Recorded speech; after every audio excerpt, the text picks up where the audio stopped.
के रास्ते से हटाने वाली भावनाओं का त्याग करो। भावनाओं के समुद्र में डोलने के बदले तैरना सीखो।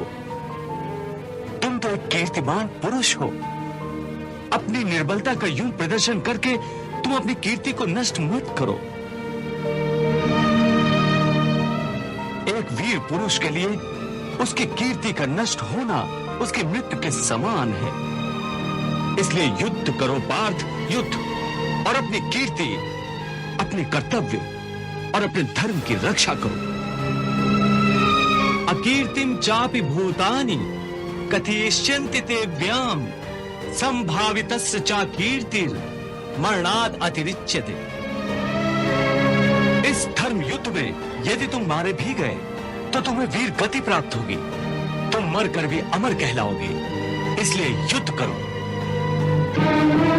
हतो वा प्राप्स्यसि स्वर्गम जित्वा वा भोक्ष्यसे महीम तस्माद् उत्तिष्ठ कौन्तेय युद्धाय कृत निश्चय।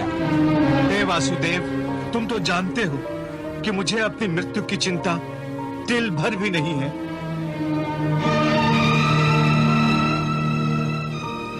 हे अर्जुन, मैं जानता हूं तुम इस धर्म युद्ध में अपने प्राणों की आहुति देने से जरा भी नहीं घबराते।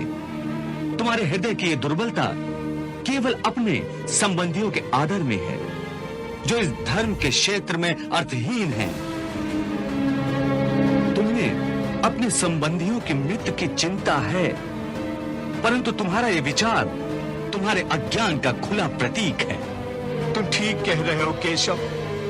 इस समय मेरी बुद्धि अज्ञान के अंधकार में डूबी जा रही है। धर्म क्या है, अधर्म क्या है, मुझे इसका ज्ञान नहीं रहा।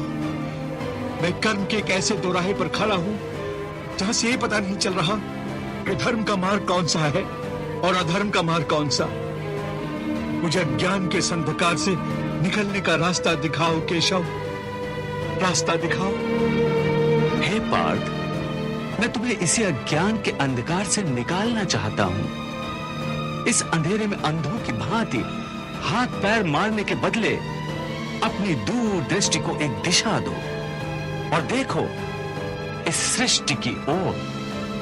इस सृष्टि में जो जन्म लेता है वो निश्चित रूप से मृत्यु के अधीन हो जाता है। इसका अर्थ यह है कि इस मृत्युलोक का हर प्राणी, चाहे वो मनुष्य हो, पशु हो, पक्षी हो या फिर पेड़ पौधा हो, हर सांस लेने वाला प्राणी अपने जन्म के साथ अपनी मृत्यु को भी लेकर आता है।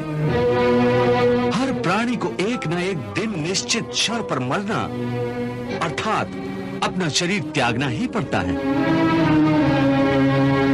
इसलिए तुम उनके मरने की चिंता छोड़कर अपना कर्तव्य समझकर युद्ध करो। जातस्य हि ध्रुवो मृत्युर ध्रुवम जन्म मृतस्य च तस्माद् अपरिहार्य अर्थे न त्वं सोचितुम अर्हसि।